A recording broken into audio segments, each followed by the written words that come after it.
Esta primera unidad nos habla de organizarnos para mejorar. Nos pide el autor de este programa de estudios que nosotros, los alumnos de la misma, comprendamos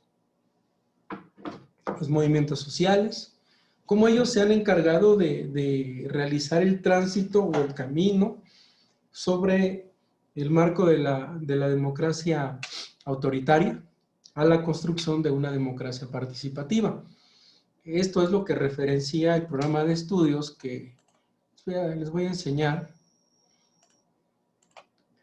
Este es el principio que nos marca y nos plantea precisamente lo que les estoy comentando, que se haga un acto de conciencia en el manejo de la información y que debido a ella nosotros valoremos que la sociedad civil, nosotros los seres humanos, el grupo social mexicano, pues de manera asociativa, de manera conjunta, ha podido enfrentar la catástrofe social, pues originada incluso desde el 85, los temas postelectorales que hemos tenido en el 88, y los fenómenos o movimientos sociales que se enmarcaron en la década de los 50, 60, 70, 80, a la fecha.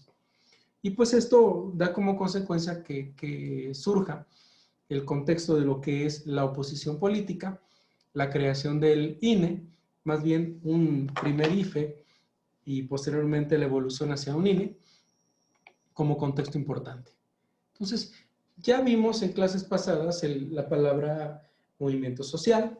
También abordamos ejemplos de ellos y de manera clara recordar que el magisterio, su movimiento con la sección 9, Ferrocarriles Nacionales de México, los médicos, el 2 de octubre del 68. Pero también hicimos un enfoque práctico de qué es el Producto Interno Bruto. Vimos con un video también la justicia social, cómo debe de interpretarse, cómo tenemos que tejer la organización civil unida. Vamos a ver hoy los tipos de organizaciones sociales y el concepto catástrofe social. Son dos conceptos innovadores en lo que es la explicación de una cátedra por toda la carga política, por toda la carga social que puede llegar a tener, para que podamos después avanzar hacia las elecciones presidenciales del 88, los conflictos postelectorales también de 1988. Bien, vamos a ver un video, es material que encontré, es un material en el que no hay opinión personal, no la puedo hacer y de hecho en política los maestros no debemos versar, sino tenemos que informar de los contextos. Veamos tipos de organizaciones sociales, pongamos atención por favor. A continuación se presentará los tipos de organización social. Empezando por definir qué es una organización social, podemos decir que son todos aquellos grupos conformados por un conjunto de personas que comparten opiniones, valores, visiones, intereses e inquietudes, con el fin de planificar estrategias para lograr objetivos y metas en beneficio de un grupo de personas o comunidad. Se adaptan a las necesidades del ser humano, esto con el propósito de dar solución a una problemática que afecta a un grupo determinado de personas. Los ejemplos de organizaciones sociales más comunes son las políticas, culturales, económicas, empresariales, educativas y ambientales. Sin embargo, la familia es la organización social fundamental y base de la sociedad. Cada integrante de una organización social cuenta con características específicas que le permiten alcanzar el objetivo planteado a través de diferentes herramientas. Así que podemos decir que cada organización social es única según su función social. Tipos de organizaciones sociales. Organizaciones étnicas. Fueron las principales organizaciones sociales en formarse como parte del instinto de supervivencia y administración de recursos del ser humano. De estas surgieron las hordas, los clanes, las tribus y las familias a establecerse en las sociedades. Organizaciones políticas. Surgen de las necesidades que tienen las personas de expresar sus intereses en los asuntos públicos. Estas organizaciones pueden tener un alcance nacional o internacional. Ejemplos de estas son los partidos políticos. Organizaciones sociales empresariales. Estas las podemos dividir en organizaciones sociales con fines de lucro. son las que generan una ganancia económica para sus propietarios y o accionistas. Ejemplo de estas organizaciones encontramos a Nestlé, Apple, Coca-Cola y Facebook. Organizaciones sociales sin fines de lucro. Las funciones de esas organizaciones no pretenden una ganancia económica, como lo son Greenpeace y World Vision. Organizaciones sociales formales. Son organizaciones de estructura piramidal, con reglamentos estrictos. Organizaciones sociales informales. Son organizaciones que no están formalmente legalizadas y están conformadas por personas de manera no oficial. Organizaciones familiares. La familia es un grupo de personas unidas por el parentesco. Es la organización más importante de la que puede pertenecer el hombre. Existen distintos tipos de familia. Entre de los más importantes encontramos 1. Familia extensa tradicional. Incluye 3 o más generaciones. 2. Nuclear, compuesta por los cónyuges y sus hijos. 3.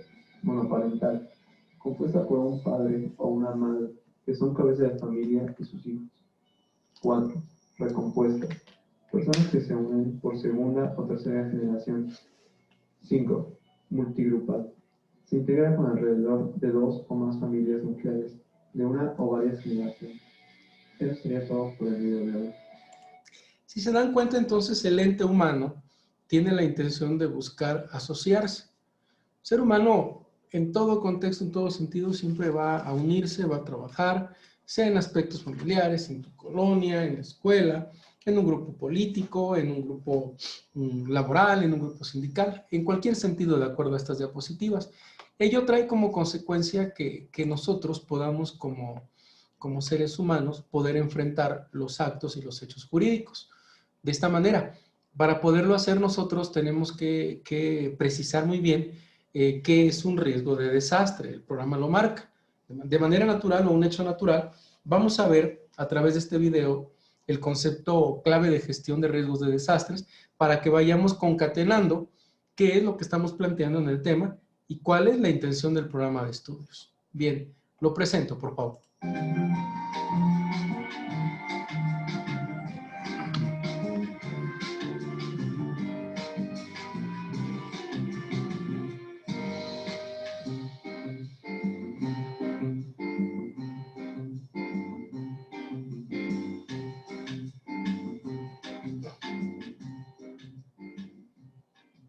Los desastres no son hechos impredecibles o inesperados. Por el contrario, son escenarios que nosotros los humanos construimos con nuestros comportamientos diarios, en la forma como interactuamos con el medio ambiente y con otros seres humanos. El punto de inicio de los desastres no es al momento que se presenta un fenómeno natural, como un sismo.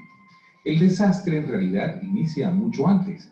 Por ejemplo, cuando construimos casas en terrenos que no cumplen con las condiciones necesarias, es decir, cuando construimos el riesgo.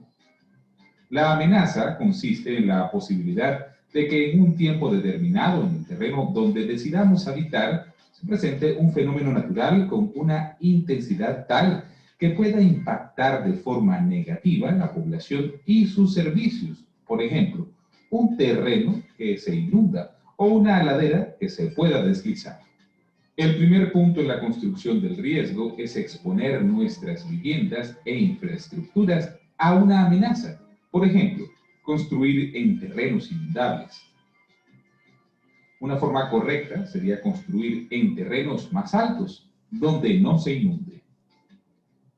La exposición no implica que siempre se vayan a generar daños cuando se presente una amenaza, pues la forma como ocupamos el territorio y construimos las edificaciones conllevará a una mayor o menor afectación cuando se presente una amenaza. Consiste en el factor interno de riesgo a que está expuesta una comunidad a sufrir daños o pérdidas como resultado de la ocurrencia de un fenómeno natural o provocado por el hombre. Imaginemos que construimos casas en zonas sísmicas. Si las edificaciones incluyen estructuras sismoresistentes, soportarían mejor los terremotos. Pero si no incluyen estas estructuras, entonces las viviendas no soportarán los sismos y por tanto hacer esto equivale a generar un riesgo. Pero es importante entender que la vulnerabilidad no es solo física, es decir, no es solo por la vivienda construida. La vulnerabilidad también tiene que ver con otros factores, como la capacidad económica, esto es, la disponibilidad de recursos para reducir el riesgo. También influye en la vulnerabilidad la capacidad técnica tanto de las personas que generan el conocimiento del riesgo, como las instituciones que pueden ejecutar obras de reducción de riesgo. La falta de conocimiento o el nivel de educación sobre el medio ambiente y el riesgo de desastres por parte de las personas que habitan una zona expuesta a amenazas naturales o sociales y la degradación ambiental en las zonas en las que vivimos también son factores claves en la vulnerabilidad. Hay formas de reducir esos impactos que pueden ocasionar una amenaza. Una de ellas consiste en evitar construir los riesgos actuando de forma anticipada, es decir, controlando la forma de ocupación y uso del suelo a través del ordenamiento o la planificación territorial. Por ello, lo primero que debemos pensar es en la magnitud del evento. No es lo mismo el pequeño deslizamiento en una ladera poco inclinada con pocas viviendas a un gran deslizamiento en una ladera llena de muchas viviendas. Entonces, en los lugares donde se prevé que podrían presentarse eventos potencialmente peligrosos, se debe evitar la construcción de viviendas, lo que se llama prevención. La prevención de los riesgos consiste en adelantar medidas y acciones de intervención restrictivas o prospectivas, dispuestas con anticipación con el fin de evitar que se generen riesgos. Puede enfocarse a evitar o neutralizar la amenaza o la exposición y la vulnerabilidad ante la misma en forma definitiva para impedir que se generen nuevos riesgos. Pero no podemos olvidar que ya en el territorio que habitamos tenemos muchos riesgos construidos. Es ahí donde debemos emprender otras actividades buscando reducir los daños y las pérdidas, reconociendo que efectivamente no podemos reducir los riesgos a cero. Entonces la tarea consiste en reducir sus impactos negativos. Por ejemplo, construir un muro para que un terreno no se inunde o se deslice y por tanto no dañe las pertenencias. Esto se llama mitigación. Los dos conceptos anteriores, es decir, la prevención y la mitigación, son los elementos fundamentales de la reducción del riesgo. Pero por el mismo hecho de que ya en el territorio que habitamos tenemos muchos riesgos construidos y que es posible que se presente un desastre antes de que logremos construir todas nuestras obras de mitigación, es primordial que nos preparemos para atender situaciones de desastre. Esto, que llamamos manejo de desastre, consiste en elaborar, poner a prueba y ejecutar los planes de emergencia y de contingencia, los cuales describe cómo debemos actuar ante los desastres y las emergencias, describiendo las formas de atender y evacuar a las personas afectadas, así como las formas de reconstruir los daños que se presentaron sin que reconstruyamos las condiciones de riesgo inicial.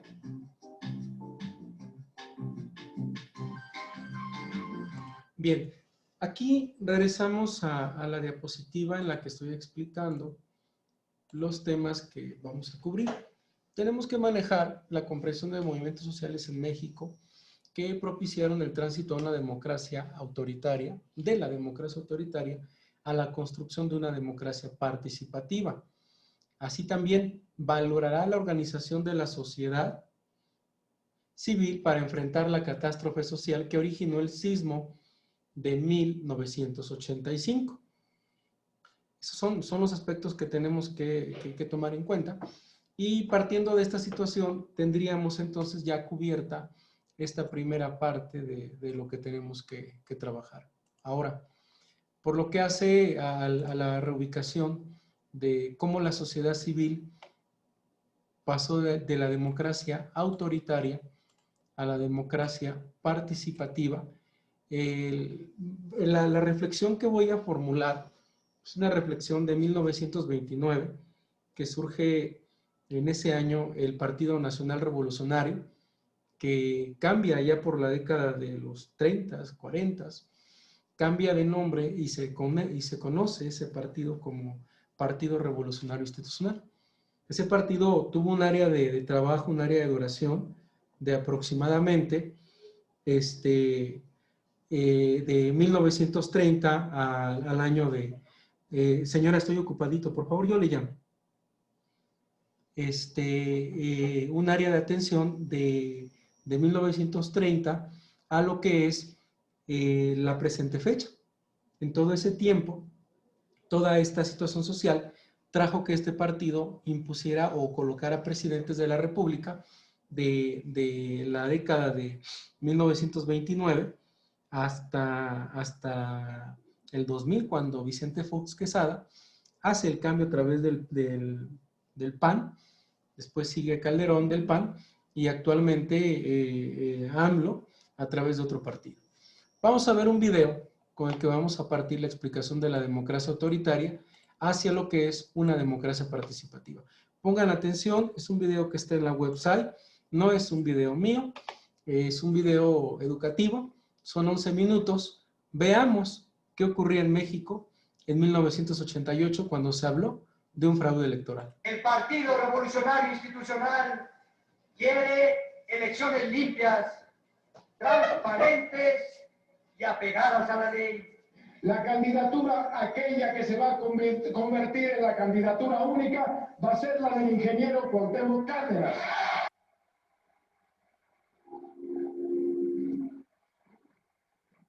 El 3 de junio, Eberto Castillo, candidato del PMS, declina su candidatura en favor de la de Cárdenas. Este paso que damos no es para declinar compromisos. Este paso que damos es para sumar fuerzas con un hermano de lucha de hace mucho tiempo. Es para sumar fuerzas con Cuauhtémoc Cárdenas para juntos cumplir todas las promesas que hemos hecho a este pueblo mexicano. Por primera vez en la historia reciente de México, el candidato del PRI se enfrenta a dos hombres fuertes de la oposición, Cuauhtémoc Cárdenas del Frente Democrático Nacional y Manuel Cloutier del PAN. A pesar de las promesas de millones de votos a favor del candidato oficial, Carlos Salinas de Gortari, los jerarcas del PRI esperan preocupados el resultado de la votación. La preocupación se convierte en alarma. Para su sorpresa, los primeros resultados que llegan a la Secretaría de Gobernación en Bucareli muestran una tendencia a favor de Cuauhtémoc Cárdenas. En las primeras horas de la madrugada se anuncia en cadena nacional una caída del sistema de control.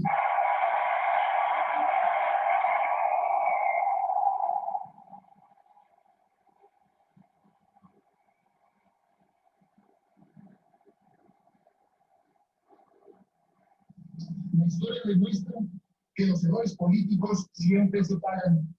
El pueblo y la historia no perdonan. El actual régimen va a pagar este 6 de julio el error de haberse entregado a intereses extraños y contrarios a los del pueblo mexicano. Al elegido la Unión llegaron muchas cartas de puros señores difuntos, dando gracias por su voto. Hay un compañero que se llama Francisco Vallejo, que murió en 1966, aun sin embargo, tal le dan gracias por su voto al PRI. Mi abuelita todavía está votando. Mi abuelita, mi papá, bueno, todos están votando. Y ya murieron. Todos ya murieron. Y siguen en el padrón electoral. Con los que el respeto a los opositores no llegó muy lejos. 4 días antes de las elecciones son asesinados Francisco Javier Obando y Román Gil Hernández, colaboradores de Cuauhtémoc Cárdenas. Robando estaba encargado por los distintos partidos y organizaciones de coordinar la recepción de la información electoral de casillas, de distritos y nacionalmente. En el distrito centro de Oaxaca, los representantes de nuestros partidos fueron expulsados de las casillas en los municipios de Guajuapan, Mariscal, Guadalupe, Guadalquivir, Corral de Piedra y Tamazulán. En el municipio de Medellín, Zapata, terrenos, pistola en manos, el presidente municipal, junto con un tal licenciado Guerra, obligaron a nuestros representantes a abandonar las casillas ubicadas en el Capulín de la colonia Cordán. En las casillas 49 y 49A del distrito 7 de Naucalpan, Estado de México, se expulsaron a nuestros representantes violentamente de las casillas.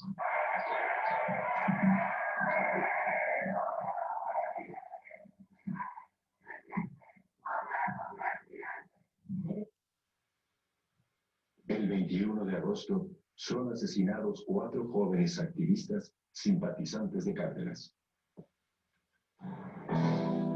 Horas más tarde, la tendencia se revierte para dar el triunfo a Carlos Salinas de Gortari.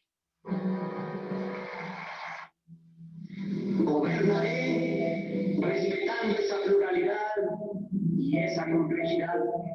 Mi propuesta inicial es la siguiente. Convengamos la forma de limpiar la elección. Aceptaré el resultado cualquiera que sea. Que surja de comparar los números de las actas de escrutinio y abrir los paquetes electorales que sean.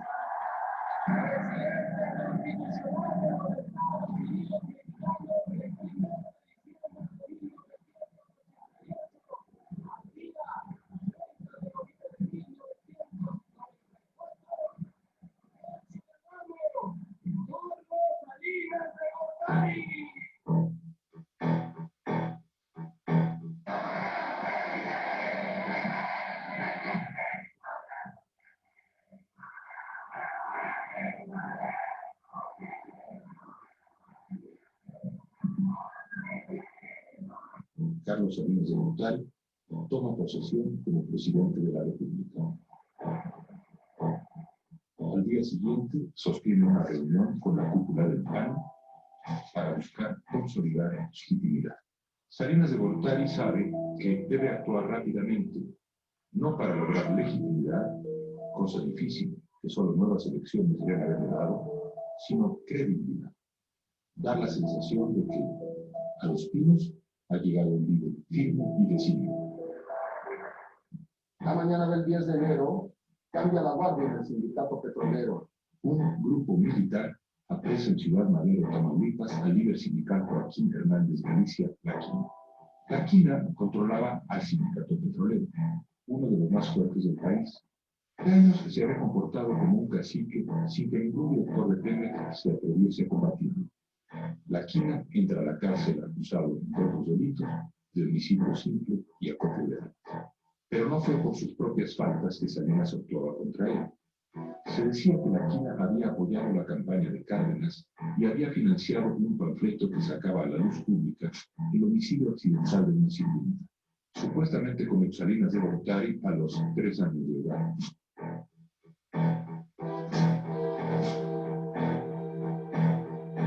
Se le va a hacer pagar su desacato al sistema y a Salinas en lo particular, y se va a hacer un castigo ejemplar. Lo que le pasó a La Quina le podía pasar a cualquier otro de los líderes obreros, incluido a Fidel Velázquez. La lección la aprenden rapidísimo. La reacción social fue una mezcla de admiración y alivio. La figura de Salinas de Gortari creció. En efecto, había un líder en Los Pinos.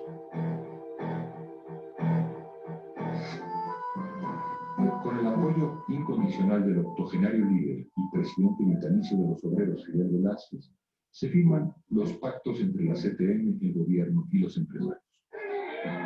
En muchos otros países, un ajuste así de drástico a los salarios, en 1990, hubiese arrojado a los obreros a la calle en protestas multitudinarias, no en México. Es una de las ventajas del corporativismo, comentaba Salinas. Es importante que ellos entiendan que los mexicanos no queremos ser como los americanos, ni como los canadienses. Queremos ser... Vamos a dejar 8 minutos de este video.